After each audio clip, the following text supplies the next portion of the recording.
नव्या को अविनाश की तरफ से किसी भी तरह की मदद नहीं मिली थी, इसलिए वो अकेले ही आरव को ढूंढने सिन्हा पैराडाइज में चुपके से आ गई थी।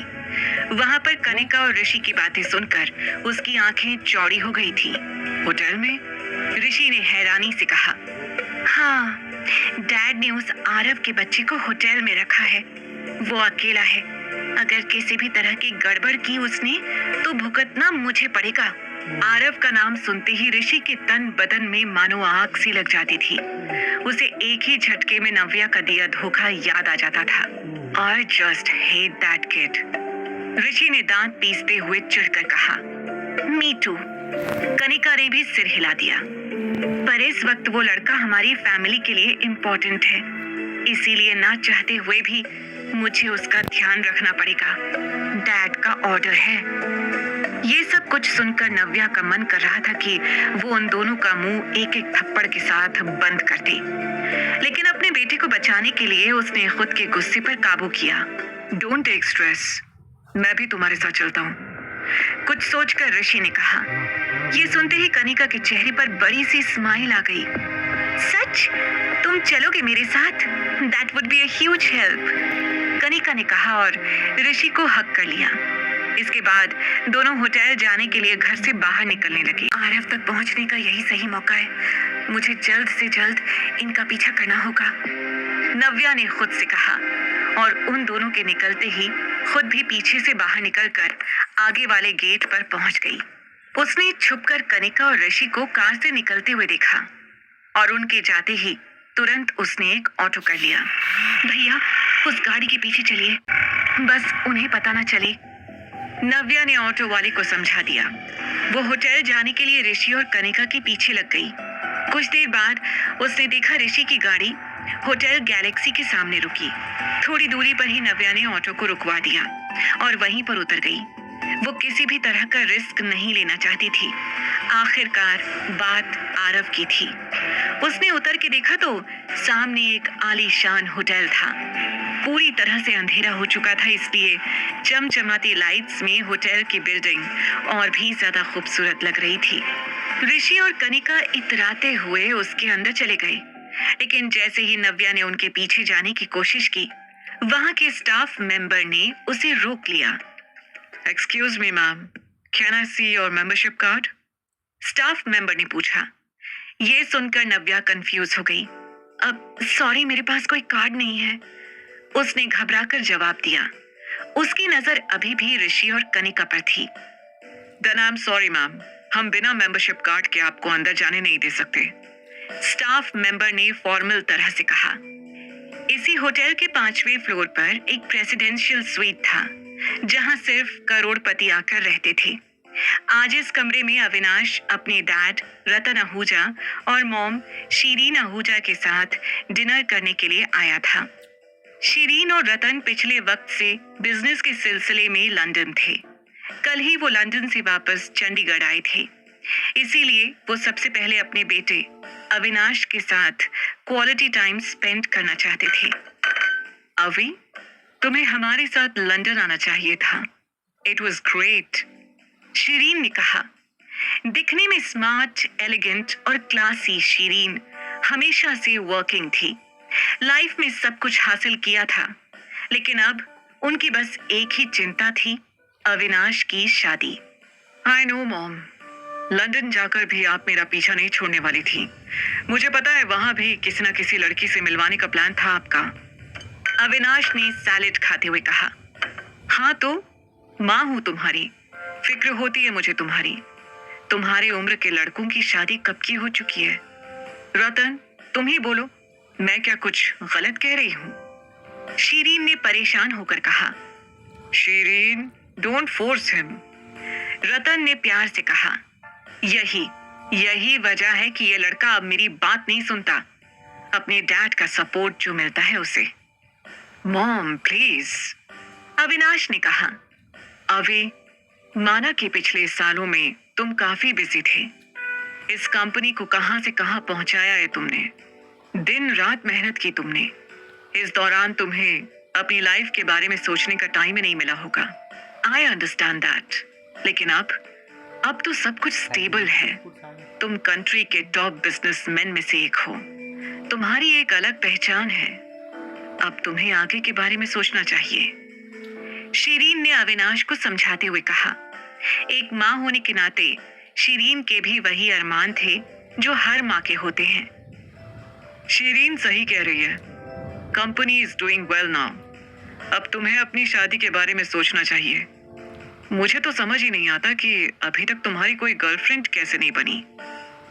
ये सुनकर अविनाश ने इरिटेट होकर कहा, डैड, मैं शादी करने से मना नहीं कर रहा हूँ, लेकिन मैं ये सिर्फ करने के लिए नहीं करना चाहता। There has to be emotions. Avinash ये कह ही रहा था कि तभी उसकी नजर खिड़की से बाहर गई। उसने स्वीट के बाहर जो देखा, उसने उसका ध्यान पूरी तरह से अपनी ओर खींच लिया था।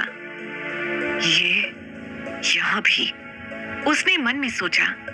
अविनाश साफ देख पा रहा था कि नव्या घबराई हुई और परेशान सी होटल के बाहर खड़ी हुई थी। उसी वक्त शीरीन का ध्यान अविनाश की तनी हुई आईब्रोज पर गया। उसने तुरंत पूछा, अवि, what happened? Is everything all right? ये सुनते ही अविनाश ने वापस अपना ध्यान अपनी डिनर पर लगा लिया। Nothing much, कहकर वो ऐसे प्रिटेंड करने लगा जैसे उसने नव्या को देखा ही नहीं। उसने अपनी नजर नव्या से जरूर हटा ली थी, लेकिन उसके मन और दिमाग में अभी भी वही घूम रही थी। ये लड़की यहाँ क्या कर रही है? मेरा पीछा? पर क्यों? चाहती क्या है ये? वो डिनर के वक्त मन ही मन सोच रहा था। यहाँ होटल के बाहर खड़े होकर नव्या ने भी खिड़की के अंदर अविनाश का चेहरा देख लिया था, लेकिन उसने भी अविनाश से अपना ध्यान तुरंत हटा लिया। वो बस यही सोच रही थी कि आरव को इस होटल से बाहर कैसे निकाले, और उससे भी पहले वो खुद इस होटल के अंदर कैसे जाए। तभी उसका ध्यान सामने लगे हुए बोर्ड पर गया, जिस पर लिखा हुआ था, We are hiring waiter and waitresses. ये पढ़कर नव्या ने सोच लिया कि उसको क्या करना है। वो तुरंत तेजी से अंदर गई और अंदर जाकर उसने होटल स्टाफ से कहा, मेरे पास यहाँ की मेंबरशिप कार्ड नहीं है, क्योंकि मैं यहाँ वेट्रेस की जॉब के लिए अप्लाई करने के लिए आई हूँ। नव्या ने बड़ी एक्साइटमेंट से कहा। ये सुनकर रिसेप्शनिस्ट हैरान रह गई। नव्या को देखकर उसे लग ही नहीं रहा था कि वो वेट्रेस बनना चाहती होगी। उसने असिस्टेंट मैनेजर को बुलाया, जिसने आते ही नव्या को सर से लेकर पैर तक ध्यान से देखा। आर यू श्योर तुम ये जॉब करना चाहती हो? यस सर, मुझे इस जॉब की बहुत जरूरत है, नव्या ने कहा। पर तुम्हें देखकर नहीं लगता, असिस्टेंट मैनेजर ने कहा। नव्या दिखने में इतनी ज्यादा सुंदर, स्मार्ट और एलिगेंट थी कि किसी का भी इस बात पर भरोसा कर पाना मुश्किल था। मैंने पहले भी ये काम किया है, कहकर नव्या ने एक झूठी कहानी मैनेजर को सुना दी। वो बस किसी तरह से होटल के अंदर जाना चाहती थी। मैनेजर मन ही मन सोच रहा था कि ऐसी भी क्या मजबूरी रही होगी इस लड़की की, जो इसे एक वेट्रेस की जॉब करनी पड़ रही है। बात करने पर मैनेजर को नव्या बहुत हार्ड वर्किंग और डेडिकेटेड लगी। ठीक है, तुम कल से आ सकती हो। ये सुनकर वो इतनी खुश थी कि वो चाहकर भी अपनी एक्साइटमेंट को छुपा नहीं पा रही थी। Thank you so much sir. क्या मैं आज इस होटल को अच्छे से देख सकती हूँ? मैं चाहती हूँ कि कल से मुझे यहाँ पर सब कुछ पता हो, ताकि मुझे काम करने में कोई प्रॉब्लम ना आए, नव्या ने कहा। मैनेजर ने आज तक किसी कैंडिडेट को वेटर बनने के लिए इतना एक्साइटेड नहीं देखा था। उसने तुरंत अपनी असिस्टेंट ऋतिका को बुलाया। ऋतिका, नव्या को हमारा होटल दिखा दो। ऋतिका और नव्या ने एक दूसरे को मुस्कुरा कर देखा। दोनों वहां से होटल घूमने के लिए निकलने ही वाले थे कि तभी पीछे से मैनेजर ने आवाज लगाई। नव्या, ध्यान रहे, 5th फ्लोर पर हमारे बहुत खास गेस्ट हैं। एक बहुत रिच और पावरफुल फैमिली है, उन्हें किसी तरह का डिस्टर्बेंस नहीं होना चाहिए। नव्या ने हाँ में अपने सिर को हिलाया और उसके बाद ऋतिका के साथ निकल गई। उसे तो बस किसी तरह से आरव तक पहुंचना था। ऋतिका नव्या को होटल का हर एक कोना दिखा रही थी, लेकिन उससे पहले नव्या ने भी ऋतिका की तरह होटल की यूनिफॉर्म पहन ली थी। ऋतिका अपने काम की पक्की थी, इसीलिए वो जरा सी भी लापरवाही नहीं चाहती थी। हर एक फ्लोर पर जाकर ऋतिका नव्या को वहां के बारे में डिटेल में बता रही थी। पर नव्या की नजरें और ध्यान तो कहीं और ही था।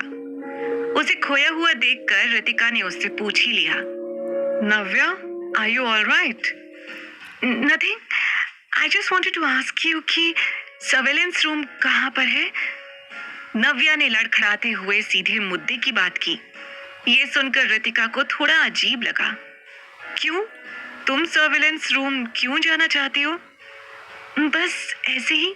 होटल का हार्ट तो सर्वेलेंस रूम ही होता है ना। किसी भी तरह की इमरजेंसी में वहीं पर जाना पड़ता है, बस इसीलिए पूछा। ओह रितिका ने मुस्कुराते हुए नव्या को सर्वेलेंस रूम का रास्ता भी बता दिया। थैंक यू, तुम मेरे लिए इतना सब कुछ कर रही हो, नव्या ने कहा। वी आर कोलीग्स, ये तो मेरा काम है, रितिका ने कहा और फिर नव्या को होटल दिखाने में बिजी हो गई। आई एम सॉरी रितिका, मुझे तुमसे इतना बड़ा झूठ बोलना पड़ रहा है, लेकिन मेरे बेटे को ढूंढने का मेरे पास और कोई रास्ता नहीं था। नव्या मन ही मन सोच रही थी। अब जब सर्वेलेंस रूम का पता चल गया था तो नव्या होटल घूमकर अपना टाइम वेस्ट नहीं करना चाहती थी। उसने रितिका से वॉशरूम का बहाना किया और वहां से निकल गई। यहाँ अविनाश और उसकी फैमिली का डिनर पूरा हो चुका था। डिनर के बाद रतन और शीरीन घर निकल रहे थे। तुम भी हमारे साथ घर चलते, रतन ने कहा। डैड, मैंने कहा ना, एक इम्पोर्टेंट वीडियो कॉन्फ्रेंस है, मुझे यहीं से अटेंड करनी पड़ेगी। आप लोग निकलिए, मैं बाद में घर आ जाऊंगा, अविनाश ने कहा। जिसके बाद रतन और शीरीन वहां से निकल गए। अविनाश अपनी सोशल गेटअप में आ चुका था, शर्ट, टाई और सामने लैपटॉप। यहाँ नव्या वॉशरूम का बहाना करके सर्वेलेंस रूम ढूंढने निकल गई थी, लेकिन अभी तक उसे सर्वेलेंस रूम मिला नहीं था। ये होटल इतना बड़ा था कि यहाँ के रास्ते बड़े कंफ्यूजिंग थे। वो रितिका के बताए हुए फ्लोर पर घूम रही थी, लेकिन उसे समझ नहीं आ रहा था कि रितिका ने किस डायरेक्शन में जाने के लिए कहा था। तभी अचानक नव्या एक लिफ्ट के सामने आ गई और लिफ्ट का दरवाजा खुल गया।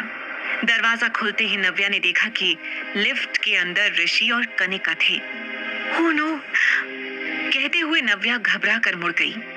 एक पल के लिए उसे लगा जैसे वो पकड़ी गई थी। अगर इन लोगों ने मुझे देख लिया तो मैं आरव को कभी ढूंढ नहीं पाऊंगी।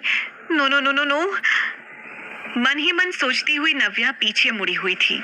पर अच्छी बात यह थी कि उसने होटल की यूनिफॉर्म पहन रखी थी, इसलिए ऋषि और कनिका उसके बगल से निकल गए, पर उसे पहचान नहीं पाए। उन लोगों के आगे जाते ही नव्या ने सुकून भरी गहरी सांस ली। ये 4th फ्लोर है, मैंने इन दोनों को नीचे तो नहीं देखा, मतलब ये ऊपर वाले किसी फ्लोर से आ रहे हैं। सोचते हुए नव्या तुरंत लिफ्ट के अंदर चली गई। उसने सोच लिया था कि वो 4th से ऊपर वाले सारे फ्लोर्स को चेक करेगी। जैसे ही वो 5th फ्लोर पर पहुंची, उसने अपने सामने 2 हट्टे कट्टे लोगों को देखा। ब्लैक सूट, लंबी हाइट, देखने में बॉडीगार्ड्स जैसे लग रहे थे। इस फ्लोर पर गार्ड्स? हो सकता है आरव इसी फ्लोर पर हो, नव्या ने मन में सोचा। आखिर कहाँ था आरव? क्या नव्या पहुंच पाएगी आरव तक? क्या होगी अविनाश और नव्या की मुलाकात? जानने के लिए सुनते रहिए द रिटर्न।